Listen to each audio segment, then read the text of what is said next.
Hi, and welcome to How to Joy, a podcast about the big, small, quiet, and loud ways that joy shows up in our lives. This podcast is an exploration. It's not a manual or a to-do list. It's a question, a practice, a space to notice joy when it bubbles up, to remember it when it feels far away, and to hear how other people cultivate it in their own lives and to be inspired by that.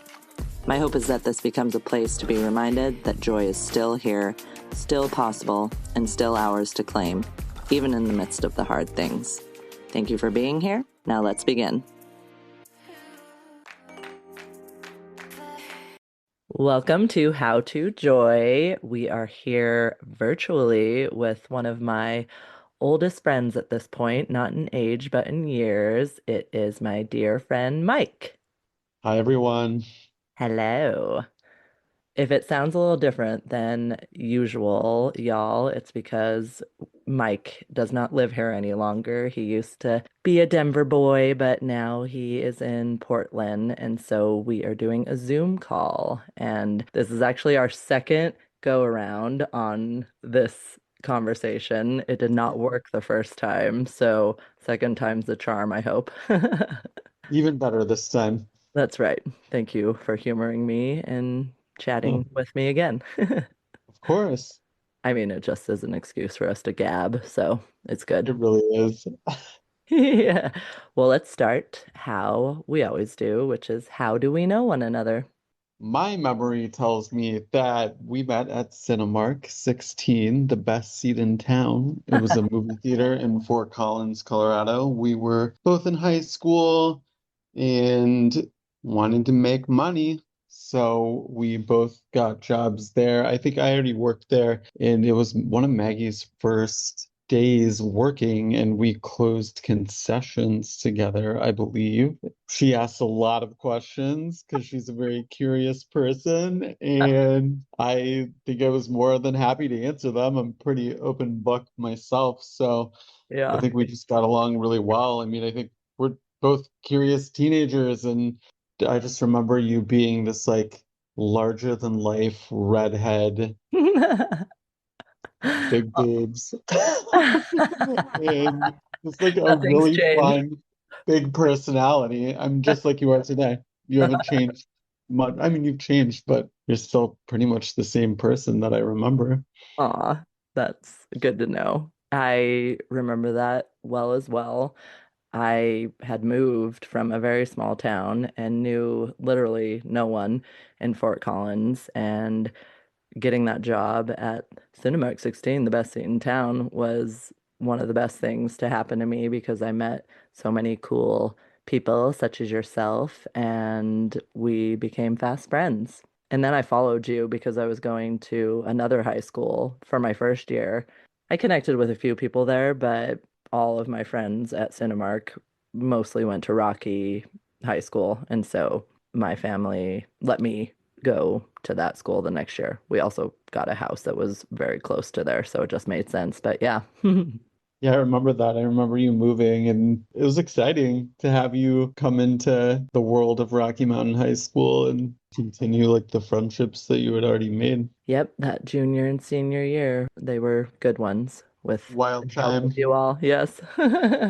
And we've stayed friends ever since. You and our friend Nick would give me shit about not inviting you to my wedding because we lost touch a little bit, as one does, I think, when you don't go to the same college. We talk to each other here and there. Then, kind of randomly, when I moved to Denver, I don't think I even knew that you lived here, but we ran into each other Yeah. at the RIP rock bar. Then we became close again. Oh yeah, I remember we had started hanging out again immediately. It was like no time had left. I mean, I'm sure it had been 6, 7 years or something like that. And I remember you coming over to me and Nick's house that Mhm.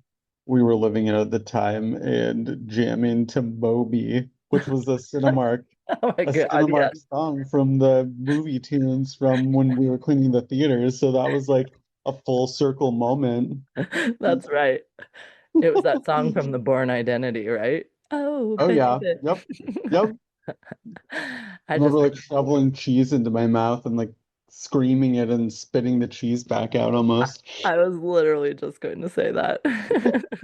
Eating shredded cheese from the bag and being wild Oh yeah, in those early, reliving our youth. yep, those early 20s. Those were fun. That kind of is a way to bring up the topic of what we wanted to discuss, which is while those times were fun and wild, there was a lot of drinking involved. And also, I remember drinking a lot in high school with you. We didn't do that. No, that's not true. Yes, yes, we did. Since then, you have become sober, and Mhm. that is what we would like to discuss is the joy of sobriety. What made you decide to take that journey? Think it just was a accumulation of what started as the innocence of youth and trying to be cool and trying different things. And it just progressed, so slowly over time. My life had become, I mean, they say this in AA, my life had become unmanageable. I was sick and tired of being sick and tired all the time. Everything I did I feel like revolved around wanting to feel relaxed and drunk and in a certain way. It really became actually more of like a physical addiction of like I needed to feel that way. And I remember I had like taken a severance from a company that I was working with. I wasn't working and what did I do to pass the time? I just partied. That's all I did. I drank all the time and I realized that what is my purpose in life if this is like my number one primary goal every day, with the help and encouragement of my family and one of my siblings becoming sober about a year before that, I decided to make that change for myself. So it was kind of a slow accumulation versus some big event that was like a rock bottom point for you. Yeah, I mean, there's always like your last rock bottom, right? Which I had a couple of those kind of towards the end, but it was an accumulation of new rock bottoms, I think, that Mhm. led to just the ultimate. I wasn't working. I probably wasn't going to find a job that I actually wanted or be motivated to find the right fit to restart my career if I didn't stop drinking. And I had read a lot of things like about celebrities, who had made that choice in their career. And like one of them was like Bradley Cooper, like he was kind of like a no name until he did stop drinking. And he credits that to really propelling his career because he actually had the motivation to wake up every day and live a joyous life and pursue his passions. That's cool. I didn't know that about him. Hmm. Do you think a part of why you drank was because you weren't out as a glorious gay man? Was that part of it? I think that definitely had some things to do with that. I think that I'm a middle child. Yes, I was holding that secret as well and confused about that. I also just always wanted to be cool. Always wanted to have a lot of friends. Felt like maybe I couldn't do that by just being myself, or I didn't have the confidence to do that. I kind of used drinking. I think the first time I ever got drunk, like people laughed and said I was Right. hilarious, right? So I think I, I use that as my way of becoming theatric in front of people without being nervous, right? So Yeah. I think I used it more for like the theatrics of everything to Hmm. kind of like get past that nervousness and break out of my shell. Of course, there was also people that hated me when I was drunk and the things that I would say, and certainly wasn't appropriate. Didn't like that, but at the same time, other people thought it was funny, so it Right. encouraged me to just behave that way more and more.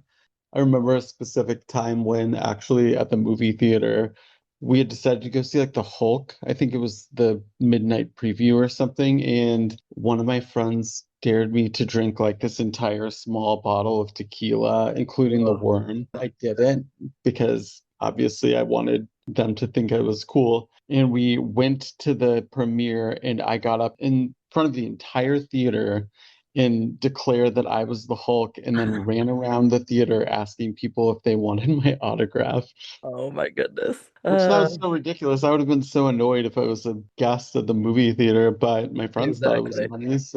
funny. And I'm sure a couple of people thought it was funny. So when I Right. woke up and heard all about it, it didn't stop me. And that is interesting. You didn't even remember doing that, really? No.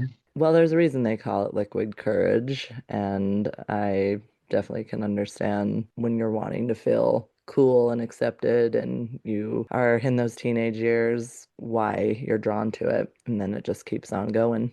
Oh yeah. And then, I mean, continue to college and where you're wanting new friends and you can be even more yourself. Yeah. And so I think I use it again to just gather and collect more and more friends until it like eventually post college in my adult life, it became an actual physical addiction where my body needed it. When did you come out? I remember seeing you at Rock Bar and you told me that night and I was surprised and yet not. Okay, Right. this makes sense. It was right after college. I think I came out to my brothers first, and then I came home to see my family and some of my friends. We hadn't reconnected yet. I was living in Arizona right after college, and I actually remember talking to one of our friends from Cinemark, Sean, and we went to like the bar at like the Outback Steakhouse or some like chain restaurant to like amp me up or something. I need to tell my parents about this and get it over with. And so I went home. My little brother was there, like visiting from college, doing laundry. It was the weekend, I think. So he was about to go home. And so he rolls up kind of like as I'm planning to do this. And my parents invite him in for dinner. So the whole dinner is like so awkward because I'm like nervous and I like don't want to do it at dinner now because obviously my brother came and it kind of like threw a wrench into everything. And so after he left, finally, he was like, I'm so sorry. I didn't know that they were going to invite me in. I sat down in the living room and I like started to tell my parents, and this door-to-door magazine salesman comes knocking on the door as I'm in the middle of it. Ah, And I just kind of like freaked out and I ran down into the basement. My parents had this like finished basement and into the living room. And I was just like crying. It was just not the right time for like some random person to come to the door. And I yeah. just hear my dad saying, we're busy having a family conversation, and like slammed the door. And he ran downstairs and he like told me, I love you, Mike. Like, I don't think I could love you anymore, but if I could, I would. And then he took me shopping, actually. So, prize for it. Aw. And I love your dad. Yeah. I love your family. He's amazing. Yeah, Mm. my parents are great. How did it begin, your journey into sobriety? The first steps that you took. You started going to some AA meetings. Yeah, I decided that's what I was going to do. My parents actually had suggested that I take the route that my brother took, which was rehab. And I told them, no, I do not want to do that. I'm going to do this on my own. I had talked to my friend Taylor from high school, one of our friends, Taylor, and he told me that I should just go to a meeting and see what it was about. Hmm. So I did go to a meeting. I actually drank the last two beers at my house before the meeting because why not? Yeah. Last final two, right? And I actually like ended up throwing up because I was so nervous. And I went to this meeting and I remember they like make you get a chip for being a newcomer. And I had to stand up and say that I was an alcoholic for the first time ever. And I started crying. I was like so emotional. I was a wreck. I mean, I was withdrawing from alcohol, obviously. And I met a lot of cool people that day. One of them, actually, the guy that I was sitting next to, was my sponsor for the entire time that I lived in Phoenix from then on, like over a year. Hmm. So I learned a lot from him after that. And he was one of the first people I met. I started going, I went to like 30 meetings in 30 days. That's kind of the suggestion at Mm. first, at least 30 and 30. Some people do like a 90 and 90. And then I was pretty comfortable. I remember my mom and dad, no, my mom, just my mom, I think, flew down for my 30 days.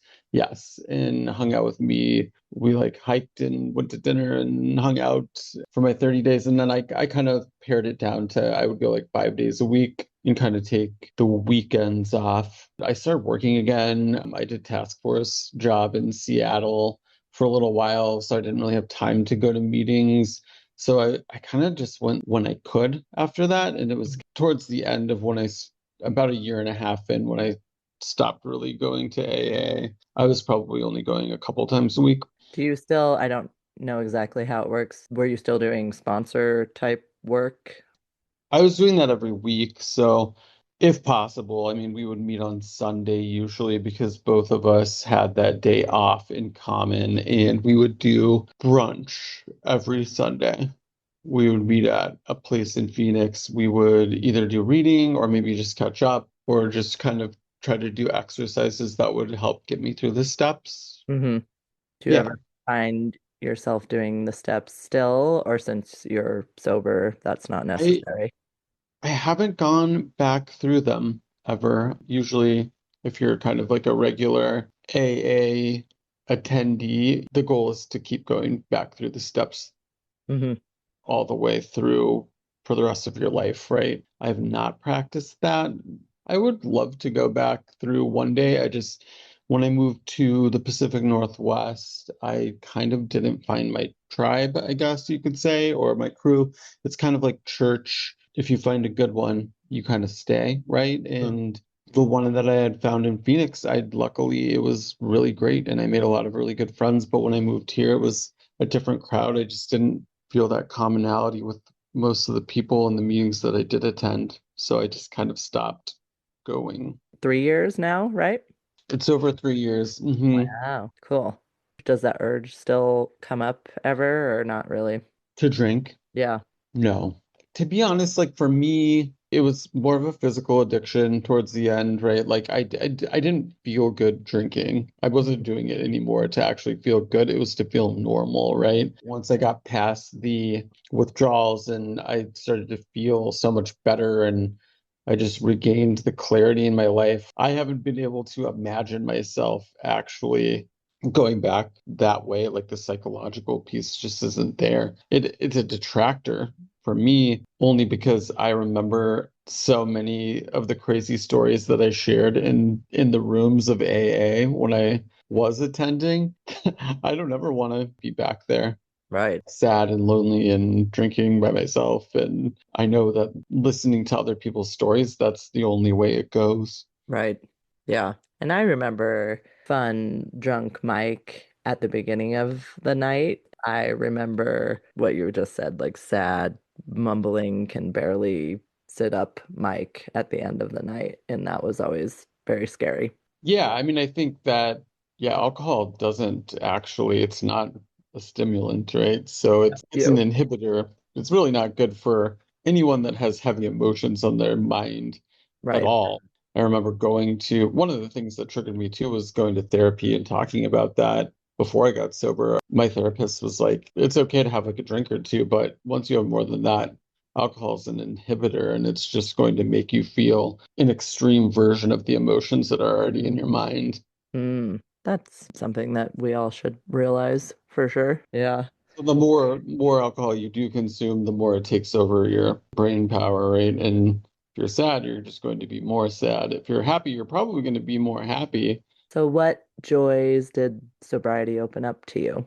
Oh man, just like everything that I loved when I was a child, it was like I was reborn, just connecting with old friends, connecting with strangers.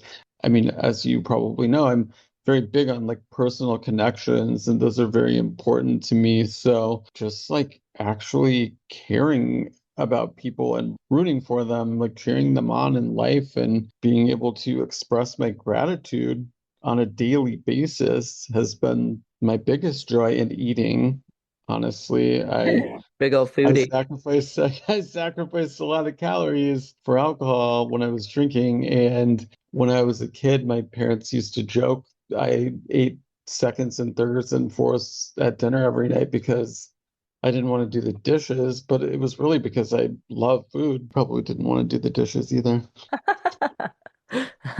And I know you also love to travel. Yes, and that's another thing. I mean, I did travel solo when I was still using for sure. I don't know if I had as good of a time or productive of a time as I did before. And now, I mean, it's not like I'm scheduling myself out every day, but at least I know what I want to hit up. I can wake up on time if I want to. If I'm getting up late, it's not because I'm hungover, it's because Mhm. I just want to chill. Alcohol's not dictating my schedule for the day. I'm not going somewhere and then wanting to hit a bar and then going somewhere and then, oh, I have to be home so I can go out at this time or whatever. There is no interruption to what I want to do.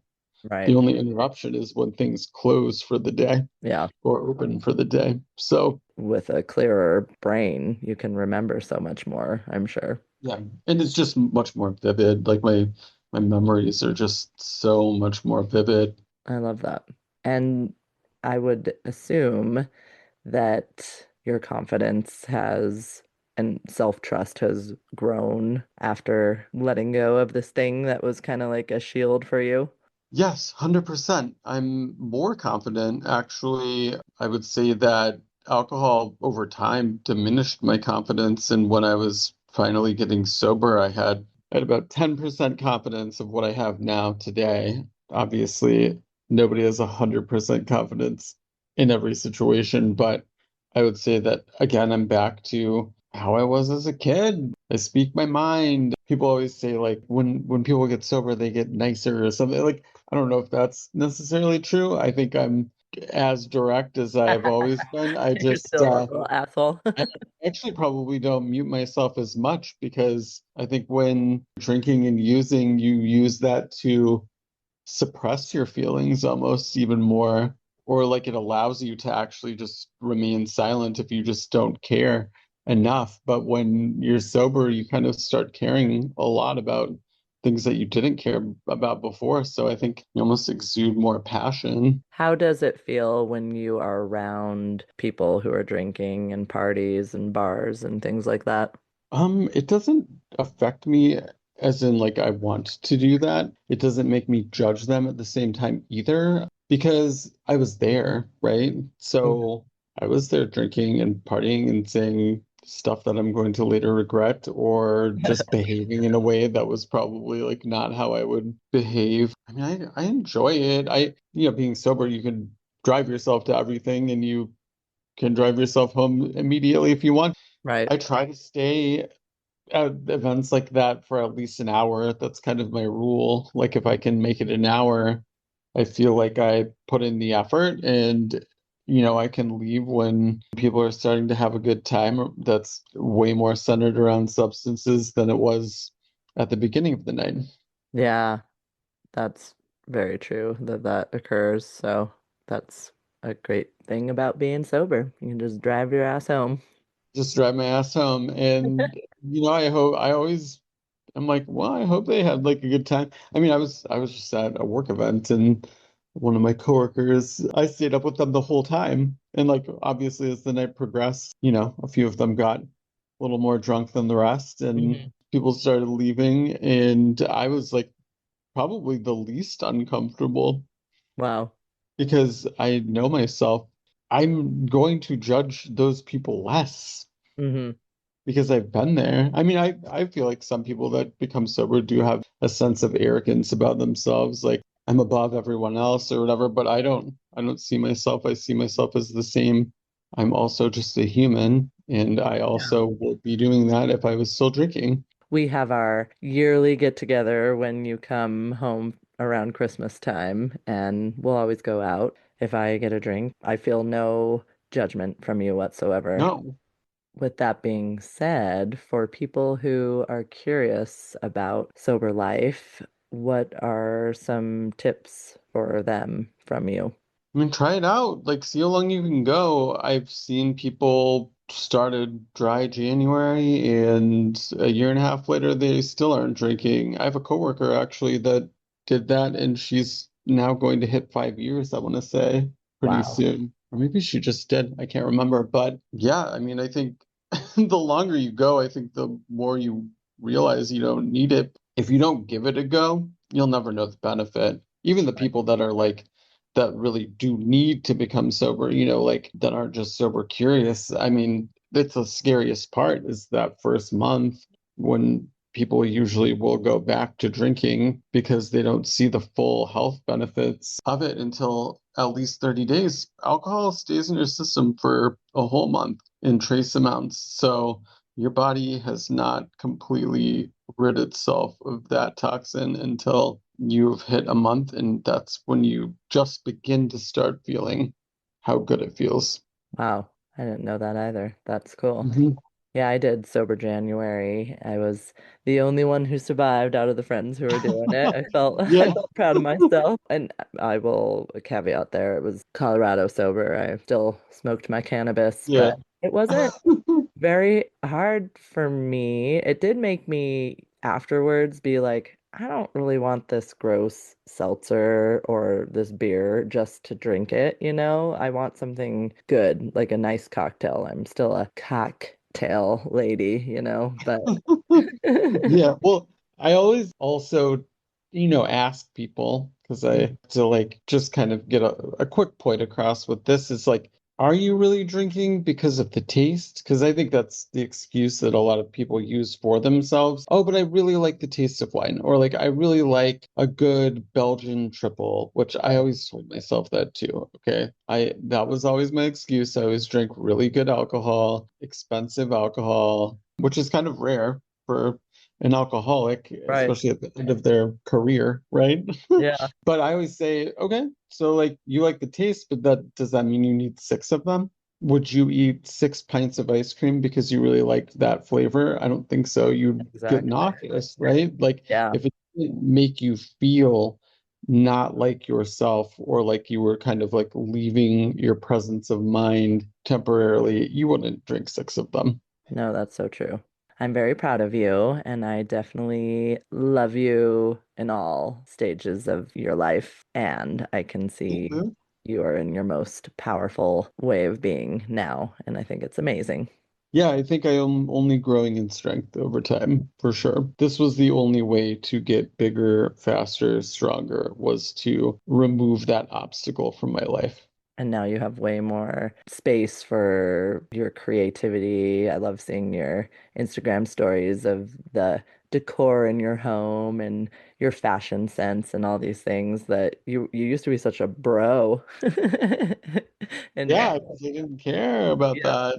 yeah. Now I care about what I used to care about. Like I'm just going back to being a kid. If you look Wow. at pictures of me when I was a kid, I was always dressing all crazy and cool and Aw, that's cute. I love that. This is important. This is a joy in my life that you reminded me of because I haven't watched the last few seasons. But RuPaul's Drag Race, I'm all caught up now.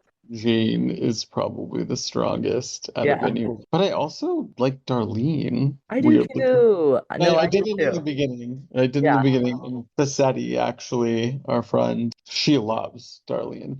I That can see that. that's her number one. I like Mikey too. They're all good in their own right. Everyone should be watching RuPaul's Drag Race. Those queens are so joyful, and especially in the climate of our country right now, everyone should be watching it. Yes. Yes. That will bring you joy. It will indeed. Guaranteed. I've even made Nick, our straight friend, watch it before, and he thought it was a riot. So Funny. Do you have any parting words before we say goodbye? it's important to note, like, if you have a friend that's, becoming sober or has just recently become sober or has been sober for a while, I mean, just some advice for you is don't bring up the small things that happened in the past if they're not a big deal. It's only going to haunt them. Tell them that you're proud of them and to keep going and enjoy the present moment with them. I love that. Present living always. Press play, not rewind. Oh, yes. I love that. I'm putting that on my fridge or on my mirror. I'm putting it I somewhere. say that to myself almost every day. Press play, not rewind. Mic drop moment from Mike. All right. Well, I love you. I love you too. This was really wonderful. Yay.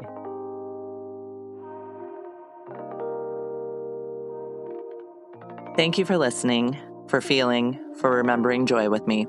If something in today's episode stirred something in you, I really would love to hear about it. You can reach me at howtojoypodcast@gmail.com, or you can find more of my writing at sparklefabmags.wordpress.com. If you'd like to keep walking this path of joy with me, I hope you'll subscribe, share the podcast with someone you love, or leave a review. I've been told that those small actions really help more than you know. And finally, I'll leave you with this. Joy isn't always loud. It isn't always easy, but it is still possible, even now, even here. So I invite you all to take a deep breath, soften where you can, and let one small joy find you this week. I'll be back soon with more stories, more questions, and more reasons to remember joy. Until next time, have a sparkle fabulous day.